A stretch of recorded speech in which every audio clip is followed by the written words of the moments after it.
Puling bo'lmasa onangga ham yoqmaysan, to'g'rimi? Puling bo'lmasligiga sabab nima?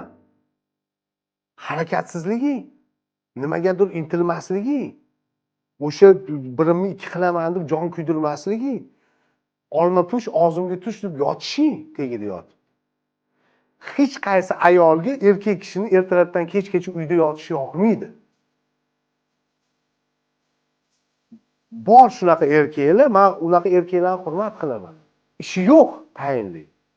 Ko'chada bir ishi yo'q, lekin ertalabdan kiyinib, kostyum-shimlarni onasi men ishga ketdim deb bo'shab ketganini ham bildirib chiqib ketib, qiyinchilik qilib, qattandir bo'lsa ham pul topib uyga ko'tarib keladigan erkaklar ham bor. Bular avvalambor o'sha uydagi o'zini hurmatini yo'qotib qo'ymasligini xohlaydi.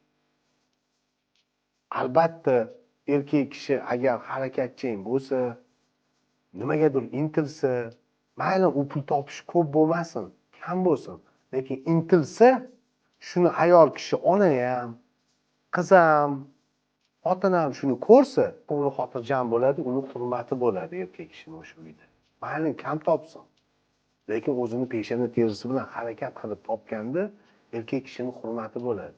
Ming o'sha ayoli yaxshi oiladan, boy oiladan erga tegib, oddiy oilaga tushib qolgan bo'lsa ham, puli kamroq oilaga tushib qolgan bo'lsa ham, o'sha ayol chidaydi o'sha erkak. Ehtiyojlarini jilovlashni boshlaydi.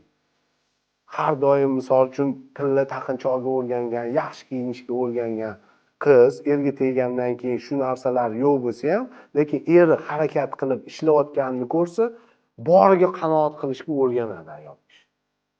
Chunki erkakni samimiy, sidqi dildan harakat qilayotganini ko'radi, hurmat qiladi shu. Bir xilla bor, qilmaydi-da shu ish. Shu hisob qilsa ham ko'cha uchun qiladi. O'zi uchun, oilasi uchun qilmaydi-da, ko'chadilar uchun, ularning foydasi uchun harakat qilish.